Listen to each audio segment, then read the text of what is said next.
Allergy में बासित शहबाज़ और आप मेरा यूट्यूब चैनल देख रहे हैं। और दुनिया में चिड़ियाघर या ज़ू के नाम से एक तफरीहगाह है जहाँ पर जानवरों को कैद किया जाता है इंसान की अम्यूज़मेंट के लिए, यानी इंसान जो है उनको देख के लुत्फ़अंदोज़ जो है वो हो सके। यही हाल आज कुछ गवादर और बलूचिस्तान के अंदर है, जहाँ पर जगह-जगह चेक पोस्टें हैं बलूचिस्तान के अंदर। उसके बाद अब जो है गवादर के अंदर फेंसिंग का अमल जो है वो शुरू कर दिया गया है, बगैर किसी स्टेक होल्डर्स को जो है वो इत्मीनान में लिए, क्योंकि वहाँ पे जो है हुकूमत भी इदारों की चलती है, हुकूमत भी इदारों की मर्ज़ी से बनती है और लोगों के लिए जो है वो ज़िंदगियाँ इसी कदर जो है वो मुश्किल हो जाती हैं। यहाँ पर बात करनी है क्योंकि डॉक्टर महारंग बलोच भी आज ग़ालिबन कोयटा के अंदर प्रेस क्लब के अंदर एहतजाज फेंसिंग के हवाले से जो है उन्होंने एक कॉन्फ्रेंस का इनेकाद किया। और उसके अलावा सूरत हाल वहाँ पे ये थी कि सहाफ़त आज एक दफ़ा फिर आपको कैद नज़र आई, जब कोयटा प्रेस क्लब के दरवाज़ों पे ताले लगा दिए गए और कोयटा प्रेस क्लब के सदर और जो जनरल सेक्रेटरी थे कोयटा प्रेस क्लब के, वो अंदर बैठे थे, उनको अंदर ही यरगमाल बना दिए गए और ताले लगा दिए गए। बकौल मारंग बलोच के उन्होंने इसके ऊपर वीडियो भी की थी। पिछले कुछ दिनों से क्योंकि ये कैंपेन तेज़ हो रही है, पहले हमने देखा, इससे पहले भी मैं इस चैनल के ऊपर ग्वादर के ऊपर वीडियो कर चुका हूँ जिसमें रियलिटी ऑफ ग्वादर और के हवाले से बात की हमने, उनकी तारीख के हवाले से बात की। इस व्लॉग में हमने बात करनी है कि ग्वादर के बाद जो है वहाँ पे फेंसिंग का अमल, जो दीगर इलाके हैं वो भी इस चीज़ में शामिल किए जा रहे हैं, जो दीगर इलाके इर्द-गिर्द के हैं वो भी फेंसिंग में शामिल किए जा रहे हैं, जिसके खिलाफ जो है ये एहतजाजी रैली पिछले चंद दिनों से जो है वो सरगर्म हुई हुई है। और आज तो बाकायदा तौर पे इसका कॉन्फ्रेंस का भी इनेकाद किया गया डॉक्टर महारंग की जानिब से। जो पिछले इतवार जो है वो रैली निकाली गई थी, उसमें एहतजाजी जो बलोच यकजहती कमेटी के जो सिबगतुल्लाह बलोच और दीगर मुकर्रिरीन थे, उन्होंने खिताब भी किया था। इसके अलावा आज बात करनी है कि माहीगिरों के हवाले से कोस्ट गार्ड के कुछ एहलकार थे जिन्होंने माहीगिरों को मारा और उसके बाद फिर बलूचिस्तान के अंदर जो है वो एहतजाज किया जा रहा है इस हवाले से। ये तमाम चीज़ें जो नेशनल मीडिया के ऊपर ये एड्रेस होने वाली थी, वो आज जो हैं वो बेयारो मददगार लोग बैठे हैं और वो देख रहे हैं कि हमारे इश्यूज़ जो हैं या तो वो कोई हल करे या फिर इसकी सुनवाई जो है वो हो सके। पहले बात कर लेते हैं फेंसिंग के हवाले से, तो पिछले दिनों जो है पिछले इतवार को ये रैली निकाली गई थी जिसमें मुकर्रिरीन ने खिताब किया था, जिसमें सिबगतुल्लाह बलोच भी थे जो बलोच यकजहती कमेटी के बड़े सरगर्म रुकन हैं। उन्होंने बात की थी, उन्होंने कहा था कि जी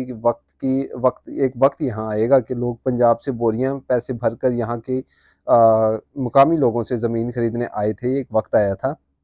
उनके पैसे डूब गए, बलोच आज भी यहाँ है, अपनी ज़मीन पर आबाद हैं, इनका ये ख्वाब कभी पूरा नहीं होगा। ये उन्होंने पिछले जो इतवार है वो तब खिताब किया था बलोच यकजहती कमेटी की जानिब से, जब ये रैली निकाली गई थी, जिसमें उन्होंने सवाल किया था कि अब सवाल ये है कि बलूचिस्तान को किससे ख़तरा है। वो खुद बड़े ऊँचे दीवारों के पीछे बैठे हैं, जिस पाकिस्तानी इदारों के लोग की बात करें, क्योंकि गवादर के अंदर ना बेसिक राइट हैं लोगों के पास। गवादर को हमने डिवाइड कर दिया, वो गवादर जो सरजमीन थी माहीगिरों की, जिनका रोज़गार माहीगिरी से चलता था, और उसको जब आपने डिवाइड किया ग्वादर के नाम के ऊपर, ना उनको उनका मुआवजा मिला। आज भी आप ग्वादर की तरफ जाएँ तो बीबीसी जैसी बड़े-बड़े नशियाती इदारों के ऊपर जो है वो डॉक्यूमेंट्रीज़ मौजूद हैं, वॉइस ऑफ अमेरिका के ऊपर डॉक्यूमेंट्रीज़ मौजूद है कि किस तरह ग्वादर को जो है वो असल सरज़मीन से जो है वो हटा के उसको अलहदा कर दिया गया। एक तरफ ग्वादर पोर्ट है, ग्वादर सिटी है मुकम्मल जो बनाई गई है, बड़ी तज़ीन व आराइश के साथ पैसा लगाया गया है। वहाँ पे तो ग्वादर के मुकामी लोगों को जो है वो एनओसी की इजाज़त होती है जाने की अंदर, जबकि जिनकी वो ज़मीन थी उनको उठा के आपने बाहर फेंक दिया, ना उनको मुआवज़ा दिया, उनके कारोबार तबाह हो गए। और जब वो पिछले दिनों से जो बलूचिस्तान में सैलाबी सूरत हाल है, उसके बाद सूरत हाल ये बन गई है कि वहाँ पे लोगों को अब जो है उनकी जो घर हैं वो बह गए, जो उनके ख़ैमे थे वो बह गए, क्योंकि वहाँ पे जो घर हैं वो भी इतने खस्ताहाल हैं, उनके पास पीने का साफ़ पानी नहीं है, क्योंकि हालाँकि वो एक ग्वादर पोर्ट एक दरिया के किनारे आबाद है, लेकिन फिर भी उनके पास पीने का बेसिक राइट पानी नहीं है, वहाँ पे उनके बेसिक राइट नहीं है, उनके पास तालीम का निज़ाम नहीं है, अस्पताल नहीं है, उनको वहाँ से कराची जाना पड़ता है। बहुत से मसाइल जो है ग्वादर के अंदर रोज़गार के हवाले से या दीगर चीज़ों के हवाले से जो है वो मौजूद है। और अब सबसे बड़ा मसला जो है बलोच यकजहती कमेटी के बकौल कि यहाँ पे फेंसिंग जो है वो की जा रही है और बहुत से दीगर इलाके जो हैं वो भी जो है वो ग्वादर के अंदर पोर्ट के अंदर आप ले रहे हैं, तो ये किसी को कैद करना या बगैर स्टेक होल्डर या उनसे बात किए बगैर, वहाँ पे एतमाद में लिए बगैर उनको एक जेल के अंदर कैद कर देना, ये किस किस्म का हिसाब है, क्योंकि बलूचिस्तान के अंदर पहले ही बहुत सी चेक पोस्टें जो है वो मौजूद हैं। हालाँकि जो बलोच यकजहती कमेटी का मौक़िफ़ है उसमें ये था कि यहाँ से जो बात वो करते हैं वो ये कहते हैं कि बलोच को किससे ख़तरा नहीं, आप आएँ और खुद आके देख लें, यहाँ मस्जिद मंदिर एक साथ बने हुए हैं, यही ग्वादर की सबसे खूबसूरत चीज़ है। अगर वो बाढ़ लगाकर बलोच ज़मीन को हड़पना चाहते हैं, तो ये ख्वाब कभी पूरा हम नहीं होने देंगे। उन्होंने जो पिछले इतवार खिताब किया उसमें ये भी कहा था कि ग्वादर में बाढ़ लगाने से ग्वादर में लोगों की जानें महफूज नहीं होंगी जो जबरी गुमशुदगियों का शिकार हैं। ग्वादर में सैलाब ने माहिगिरों का ज़रिए माश तबाह कर दिया, वो बेघर हो चुके हैं, लोगों ने अपनी पनाहगाहें खो दी हैं, मकानात सैलाब में डूब गए हैं, जिससे वो इंतहाई बदहाली का शिकार हैं। ग्वादर को चीनियों और चीन पाकिस्तान इक़्तिसादी राहदारी को महफूज बनाने के लिए बाढ़ लगाई जा रही है। मुकामी लोगों को नज़रअंदाज किया जा रहा है और इन्हें मज़ीद खतरात में डाला जा रहा है। मज़ीद खिताब करते हुए उनका ये कहना था कि हालात हमारे सामने शीशे की तरह आया हैं। गैर मुल्कियों के तहफ़्फ़ुज़ के नाम पर पहले ही ग्वादर 2 हिस्सों में बढ़ चुका है, जैसे एक न्यू ग्वादर पोर्ट और एक जो ओल्ड ग्वादर है, जो खस्ता हाल इलाका है, वो सूरत हाल है। गैर मुल्कियों के तहफ़्फ़ुज़ के नाम पर जो है वो ग्वादर को 2 हिस्सों में तक़सीम कर दिया गया है। एयरपोर्ट से लेकर ग्वादर पोर्ट तक यहाँ जो है वो ग्वादर गैर मुल्की और गैर मुकामी अफ़राद के लिए सूरत का मरकज़ बन चुका है। अब ये नौबत आ चुकी है कि तहफ़्फ़ुज़ के नाम पर शहर को बाढ़ के अंदर बंद किया जा रहा है। ये कहाँ का कानून है कि आप अपने तहफ़्फ़ुज़ के लिए हमारा घर जेल में बना दें, जेल में तब्दील कर दें। अरबों रुपए की सिक्योरिटी बजट खाने वाली फ़ौज को अब हमारे घरों को बाढ़ के अंदर बंद करने पर जो है वो तहफ़्फ़ुज़ मिलेगा। ये बात उन्होंने की कि अरबों रुपए आपकी फ़ौज जो है वो बजट लेती है, तहफ़्फ़ुज़ फ़राहम करना उसकी ज़िम्मेदारी है। आप कहते हैं बीएलए वहाँ पे हमला करते हैं, बीएलए की भी सेम यही तहफ़्फ़ुज़ात हैं कि हमारी सरज़मीन पर बगैर हमसे पूछे जो है वो आप किस तरह जो है वो कोई डेवलपमेंट कर सकते हैं, जबकि लोगों के बेसिक राइट जो हैं वो वहाँ से छीन लिए गए हैं। इसके अलावा जो बलोच मुसल्लह तंज़ीमों के हमले से महफूज़ रखने के लिए गालिबन चीनी हुकूमत के साथ में पाकिस्तानी हुकाम ने ग्वादर शहर के गिर्द बाड़ लगाने का ये फ़ैसला किया था। 3 साल कबल भी बाड़ लगाने के अमल का आगाज़ किया था, लेकिन शदीद अवामी रद्द-ए-अमल पर ग्वादर शहर में बाड़ लगाने के काम को मुअत्तल कर दिया गया था। अगर हम ग्वादर या फिर बलूचिस्तान की मिसाल देखें तो वहाँ पे अवामी रद्द-ए-अमल जो है वो ख़ासा शदीद नज़र आता है हर चीज़ के ऊपर, क्योंकि उनके बेसिक राइट हैं, उनकी सरज़मीन है। उनकी महरूमियाँ आप पहले ही दूर नहीं करते, उसके बाद उनका रोज़गार भी छीन लेते हैं, उनके बेसिक राइट्स भी छीन लेते हैं और उसके बाद उनका घर जो है वो तक छीन लेते हैं। इसके अलावा ग्वादर शहर में बाढ़ लगाने से शहर के बासी महसूर हो जाएँगे और ज़िले के बाकी 3 तहसील पसनी, जीवनी और माड़ा और शहर के दूसरे इलाके जिसमें सरबंदर, पिलरी और ज़िले के मरकज़ से कट जाएँगे और इन्हें ग्वादर शहर में दाखिल होने के लिए सख्त सिक्योरिटी से गुज़रना पड़ेगा। यानी अपने ही घर जाने के लिए जो है आपको सिक्योरिटी जो है वो उसको क्रॉस करना पड़ेगा। जैसे अब अगर आप लाहौर में हो तो आपको कैंट के अंदर दाखिल होने के लिए पहले आर्मी को अपना शनाख्ती कार्ड चेक करवाना पड़ता है या दीगर दस्तावेज़ात जो है वो चेक करवानी पड़ती हैं और लोग जो है बड़ी खुशी-खुशी ये चीज़ें चेक करवाते हैं, जबकि कहते ये हैं कि हम एक आज़ाद रियासत में रहते हैं। तो सवाल ये भी बनता है कि जितने बम धमाके जो हैं वो लाहौर के ओल्ड एरिया वाली साइड पे या गरीब का बच्चा ही क्यों मरता है? ये बम धमाके डिफेंस के किसी मॉल में क्यों नहीं होते? किसी मेजर जनरल, ब्रिगेडियर और कर्नल के बच्चे के जो है वो जाँ बहक होने की खबर क्यों नहीं आती? या डिफेंस जैसे पोश इलाकों में, बैरियर टाउन जैसे पोश इलाकों के अंदर ये धमाके क्यों नहीं होते?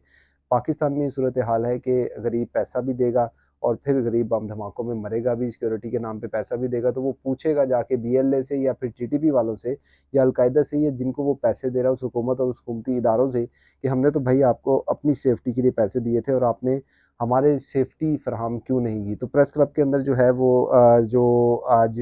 सूरत हाल रही, जिस तरह उनको बंद किया गया और ज़ेर एहतमाम जो है वो जो कॉन्फ्रेंस थी उसका नाम था ग्वादर मेगा प्रोजेक्ट से मेगा जेल तक। ये कॉन्फ्रेंस को शुरू करके रोकने के लिए अस्करी हुकाम ने कोयटा प्रेस क्लब, जो कि बलूचिस्तान पोस्ट जो जरीदा है उसकी रिपोर्ट के मुताबिक, जो उसने रिपोर्ट किया है उसके मुताबिक, रोकने के लिए अस्करी हुकाम ने कोयटा प्रेस क्लब के दरवाजे पर ताले लगा दिए और शुरा को दाखिली दरवाजे पर हिरासा किया गया। बाद में वो ताले तोड़ भी दिए बलोचों ने और वो फिर अंदर एंटर भी हुए और बड़ी कॉन्फ्रेंस हुई है जो शाम गालिबन 6-7 बजे तक जो है वो जारी रही थी। इस दौरान पुलिस की भारी नफरी प्रेस क्लब के मरकजी दरवाजे पर तैनात थी, ताहम शुरा ने रुकावटें अबूर करते हुए कॉन्फ्रेंस में शिरकत की। बलूचिस्तान यूनियन ऑफ जर्नलिस्ट ने मुतालबा किया है कि पाकिस्तान के आइन के आर्टिकल 19 हर शहरी को इजहार राय की आज़ादी देता है और प्रेस क्लब की तालाबंदी इसकी खुली खिलाफ वर्जी है। इस मामले की आला सतह तहकीकात कराई जाए ताकि सहाफ़ी अपने फ़राइज़ और बिला खौफ ख़तर जो है वो अदा कर सके। तो आपको लगता है कि इन चीज़ों की तहकीकात होगी जहाँ मुल्क में बड़े-बड़े इश्यूज़ की जो है वो तहकीकात नहीं होती, वहाँ पे एक प्रेस क्लब को ताले लगाने की, और ये शर्मिंदगी का मुकाम है मुल्क के सहाफ़ियों के लिए जो खुद को सहाफ़ी कहते हैं। उन्होंने ये चीज़ कोर्ट तक नहीं की कि आज मुल्क का एक बलूचिस्तान एक बड़ा सूबा और उसका सबसे बड़ा दारुल हुकूमत कोयटा, जिसके प्रेस क्लब के अंदर जो है वो ताले लगा दिए गए और लोगों को एंटर होने जो है वो नहीं दिया गया। ये सारी सूरत हाल थी बलूचिस्तान के अंदर होने वाली हालिया एहतजाज की, जहाँ पर बलोच जो है वो एहतजाज कर रहे हैं अपने राइट्स के लिए, क्योंकि उनका एक ही ज़रिया मौज था, एक ही घर था, एक ही ज़मीन थी और वो सदियों से वहाँ आबाद थे। ये आज की तारीख नहीं है कि ग्वादर के अब माहीगीर जो है वो अब आके बसे, 1947 के बाद बसे, या जब ओमान के सुल्तान ने ज़मीन पाकिस्तान को दी कुछ खर्च के बदौलत और कुछ एग्रीमेंट्स के बदौलत, ये भी मैं पहले जिक्र कर चुका हूँ वीडियो के अंदर। वो इससे पहले के यहाँ आबाद थे और उनका ज़रिया मुआश सिर्फ एक ग्वादर की ज़मीन और वहाँ की मछुआरे जो थे वो जो समंदर से जाके चीज़ें वगैरह एडप्ट करते थे, उनको बेच के जो है अपना रोज़गार चलाते थे। इसी हवाले से जो है आज एक और वाक़या पेश आया जिसके अंदर एक और जगह बलूचिस्तान के अंदर जो है वो एहतजाज किया जा रहा है। वो जो रिपोर्ट किया गया वो वाक़या वो यूँ था कि ग्वादर में कोस्ट गार्ड्स का मुकामी माहीगीरों पर तशद्दुद का वाक़या सामने आया है। माहीगीरों व शहर ने एहतजाजियन धरना दे दिया। तफ़सीलात के मुताबिक ग्वादर समुंदर में माहीगीरी के दौरान पाकिस्तानी कोस्ट गार्ड के तशद्दुद से 2 मुकामी माहीगीर शदीद ज़ख्मी हो गए, जिसके बाद शहरियों की बड़ी तादाद ने एक्सप्रेस वे पर धरना दिया और सड़क को तमाम तर ट्रैफिक के लिए बंद कर दिया गया है। माहीगीरों के मुताबिक कोस्ट गार्ड बिलाजवाब शहरियों को समंदर में जाने से रोकने के लिए तशद्दुद का निशाना बना रहे हैं, जो कि नाकाबिले बर्दाश्त अमल है। ग्वादर के बासी अपने अमल की शदीद मज़म्मत करते हैं इस अमल की और अपने माहीगीरों साथियों के साथ खड़े हैं। इस मौका पर तशद्दुद का निशाना बनने वाले माहीगीर की अहलिया ने एहतजाजन ग्वादर जीटी के दरवाजे पर ताला लगाते हुए इसको बंद कर दिया है। तशद्दुद का निशाना बनने वाले ग्वादर के माहीगीर अहलिया ने ये बताया है कि क्योंकि गुफ्तगू में जो उनसे की गई, जो वहाँ के मुकामी सहाफ़ियों ने रिकॉर्ड की, उसमें उन्होंने ये बताया कि जो पाकिस्तानी कोस्ट गार्ड हैं उनके शोहर और दीगर रिश्तेदारों को बिलाजवाज़ तंग किया और बाद अज़ां इन्हें शदीद तशद्दुद का निशाना बनाया और वो अस्पताल में, उनकी तबीयत पहले ही जो है वो ठीक नहीं थी। ये खातून का कहना था, जो उनकी बीवी थी। सवाल ये है कि अगर किसी ने कोई जुर्म किया है, अगर किसी ने कोई कानून तोड़ा है, अगर किसी ने कोई आइन शिकनी की है, तो उसको आप अदालत के अंदर पेश करें, उसके खिलाफ एफआईआर करें, उसके बाद अदालत उसको सज़ा दे, वो एक डिफरेंट मामला है, वो एक डिफरेंट प्रोसीडिंग है। लेकिन आप खुद जो है वहाँ के बलूचिस्तान के लोगों को मारते हैं,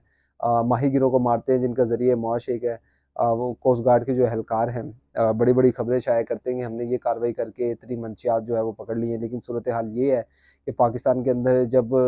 जो आइन शिकन है, जो पाकिस्तान के अंदर डिक्टेटरशिप करके गए, अदालत के उसके ऊपर फ़ैसले महफूज़ हैं कि इनको सरेआम फांसी दी जाए, लेकिन उनको जो है वो तहफ़्फ़ुज़ दिया जाता है, उनको वो पूरे एजाज़ात के साथ जो है वो दफ़नाया जाता है और सारी ज़िंदगी वो दुबई, ऑस्ट्रेलिया जैसे बड़े-बड़े ममालिक में जो है वो बसर करते हैं अपने अपार्टमेंट के अंदर, अपने जज़ीरों के अंदर। लेकिन जब एक माहीगीर अपनी रोज़गार की तलाश के लिए बाहर निकलता है, तो उसको कोस्ट गार्ड के जो एहलकार हैं वो मारते, बजाय इसके कि उसको गिरफ़्तार करते, उसके ऊपर एफआईआर करते और फिर अदालत में मामला जाता है और अदालत इसको जो है वो बरी करती या फिर इसको सज़ा देती, वो एक डिफरेंट इशू था। तो इस वीडियो के अंदर बात करना बहुत ज़रूरी था। जो ग्वादर की हिस्ट्री है वो पहले भी इसी चैनल के ऊपर जो है वो मैं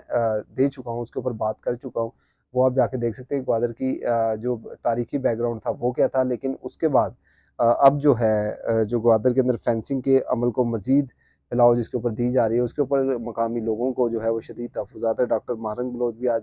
मौजूद थे और एक कॉन्फ्रेंस जो है वो मुनक्किद की उनकी जानिब से, और कॉन्फ्रेंस के अंदर जो है बहुत सी एजुकेशनल पर्सपेक्टिव से जो है वो चीज़ों को एड्रेस किया गया और एहतजाज भी जो है, अवामी एहतजाज जो है वो भी जारी है इसके ऊपर। ज़रूरत इस बात की कि आप वहाँ के मुकामी लोगों को साथ बिठाते, मुकामी लोगों को साथ बिठाते, उनके तहफ़्फ़ुज़ात दूर करते और उसके बाद चीज़ों को जो है वो एड्रेस करते, तो मामलात जो हैं वो बंदूक की बजाय जो है टेबल टॉक से हल किए जा सकते थे, बजाय इसके कि आप उनको उनकी ज़मीनों और रोज़गार और बुनियादी हकूक़ से जो है वो महरूम करें। शुक्रिया।